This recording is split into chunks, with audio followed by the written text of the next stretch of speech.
Hi, Carol Behringer here, and welcome to the Amazing Movement Podcast. And the purpose of this podcast is to help you find as much joy and well-being in your life day in and day out.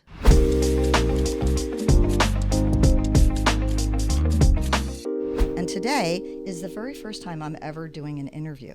So I'm a little bit nervous, but I have my wonderfully experienced guest here, Stacey Grant. I'm going to let her introduce herself and tell you a little bit about that. My name is Stacey Grant, and this is my studio. This is called Mainline Studios and the Podcast Factory. And I also am a co-host of a podcast myself called Gurus and Game Changers. And I also do some freelance work for different agencies and stuff like that in producing and content strategy. You can see that Stacey is my guru. All right, well, the mission here is to live as well as long as we can. So yes. We are just going to start with, what's your personal definition of wellness? You know that I do a ton of yoga. Yes. A ton of yoga, as much yoga as I can. I do Bikram yoga. So that's kind of my physicality. I also try to walk outside because I think nature is really important. My goal now, which is so different than my 20s and 30s and even 40s, being able to someday hold my grandkids and throw them up in the air and be agile and be balanced and be healthy more both physically and mentally that way. I think that everyone, shares that and feeling better, because I do have a Pilates studio here in Wayne, and that's why it's so convenient for us to be together. Yeah. Also, that feeling better, you take a better interest in yourself, and functional movement, which Pilates and yoga both are, starts with posture. And if your head is situated better over your body, it actually works better. Your head is close to your jaw, and we clench our teeth, and all these things go on, and so it shortens,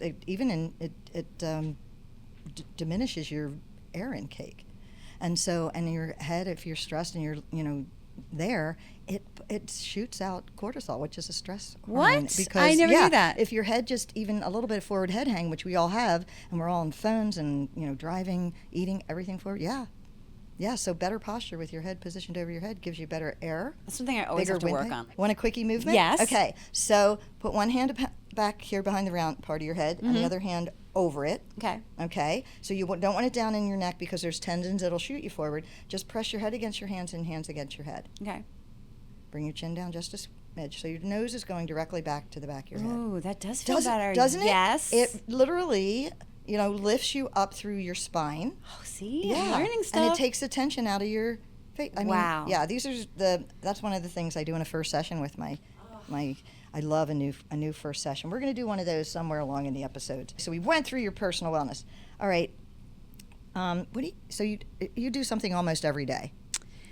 I want to. I try to, but I don't. If I'm working and I have a lot going on, or sometimes this is very interactive moving. Yeah, this is a physical business, so we're lifting stuff a lot of the time. But sometimes I'm just on my computer all day, and I hate it.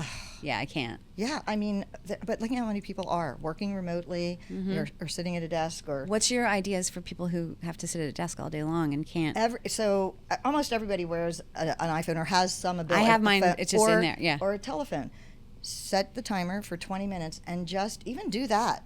Or stand up. In the old days, people got up and went to the water cooler or something. Yeah. So do you have a daily practice also set intentions for the day, like or a nightly check-in?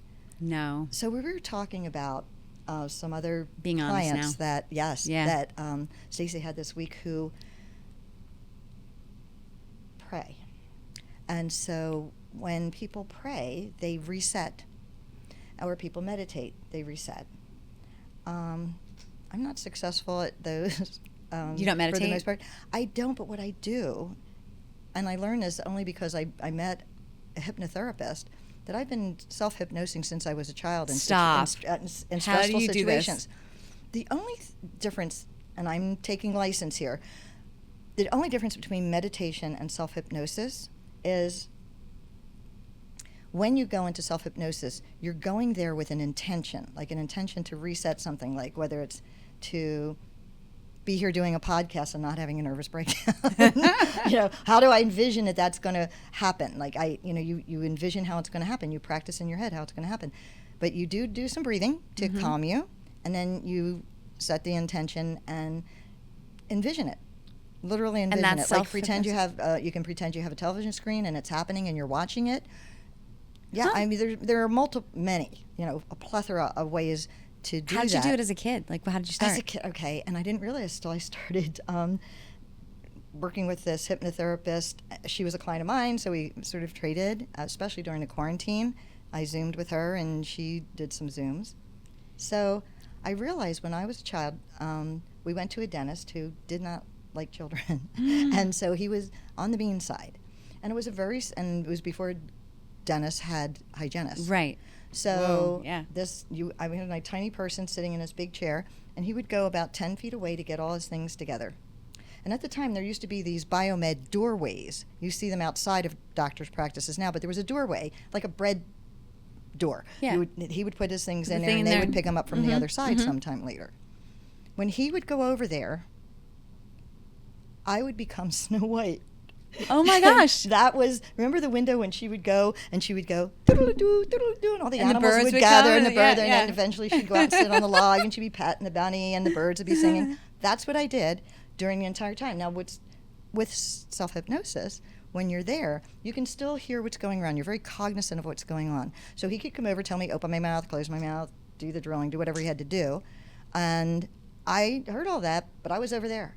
And so that kept me calm, because Isn't that yeah. disassociation? Exactly. Okay. Yeah. But not in a bad way. But No. it's You're, good you're dissociation. you're not doing it in a negative fashion. You're Yeah. doing it to get through something, or now I know the practice of doing it so that I move forward. So there's a buzzword now, manifestation. Yes. So whatever you want to manifest, and so in meditation, I think you're just supposed to calm your mind completely and search for nirvana. I can't quiet quite that much. I know. I've tried so many times. I Yeah. can't. Yeah, it's Yeah. hard. So and I just was happy that I found out that I already have this You already skill. do it. Yeah. I wonder how many people actually do that. Well, everybody I talk to Yeah. now, because I give it to them. I'm like, okay, when I meet people as a client, I say, do you meditate? Or, Yes. Yes. Do you have a practice to help calm you? Because people aren't calm. Every morning when I get up, I set my intention for the day to just be my best self. And at night, I often do a nightly check-in, like, how'd my day go? So some days I was better Where than are others. you when you do that? Are you in bed? Yeah. Or before bed or in In bed? bed Like, or in a nice hot bath with some salt. do you do that every night?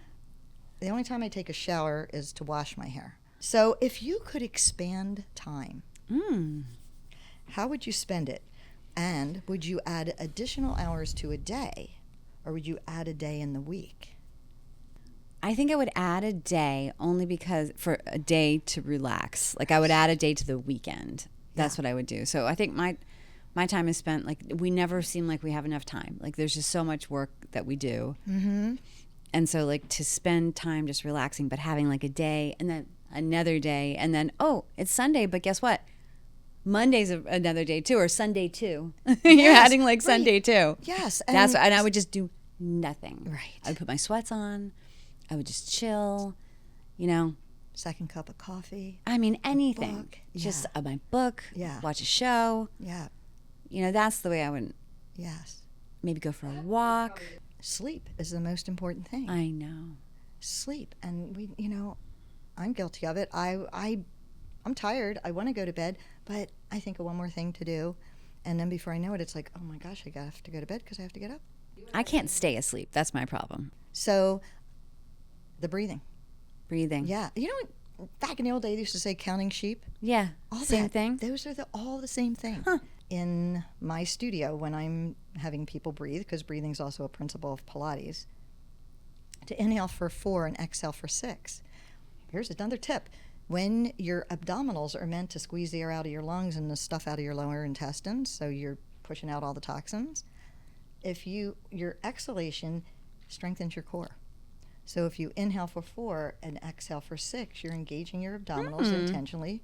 Interesting. And just by doing that, you also bring in more air volume. So the 4 in, 7 out. Do you exhale brings just in- through the nose or through the mouth? So I do the inhale through the nose and exhale through a soft jaw, because also in the stress department, the strongest muscles per size in your body are your chewing muscles, and they're close to your brain. And we could talk about the speed at which mechanoreceptors go. But if you bite your tongue, you know it before it even happens, you know. And then, but if you stub your toe, you say in your head, "Oh, that's going to hurt," and then it hurts. All right, so we've expanded time, and we know what we would do with it. And these questions are good, Carol. yeah, like them. Mm-hmm. Okay, good. So, okay, if you could magically have a new skill, what would it be? Ooh. Okay, and that could be fly an airplane or a helicopter, or learn a new language, or learn how to tap dance. I don't know. I think it'd be nice to know how to dance. Like, I think that would be it. Really? Because I watch a ton of videos, like reels of people who can dance, and I'm so jealous. I love to watch people move really, really well. I mean, I like to think I can sway, but I cannot do moves like that. It'd be so cool. I would It is I love the liberating. feeling, either that or like knowing so many languages. Like, I've always had this little fantasy where I'm standing in an elevator and someone's speaking a different language, and they think, oh, this person's not going to know what I'm saying, and then I turn around and speak to them in the language and like kind of like walk out. Yesterday, I was in the pharmacy, and I ran into a friend, and there was a long line because they've closed most of the pharmacies around here, so you only have one to go to. And I saw a friend, of course, and we're chatting. Because you and know there's- everyone. I seem to. I don't know that I do. Everybody says I do. So this gentleman who was foreign was at the counter, and everyone was being really patient in line because you could see that the woman behind the counter was trying so hard to explain to him what to do with his medication. And he was a young man, maybe only 30-ish. Miracle of miracles, another man in line goes up and he hears this and jumps right in. With a different language. It was French. And so this man was fluent in French, the local man. That and I this- want to do that. I I want to like know. walk up and be like, oh, here, let me solve this He helped- problem he for you saved by the speaking day. some random. Okay. Oh, this is such a good one. So, if you could have dinner with one person, Ooh. dead or alive, who would that be?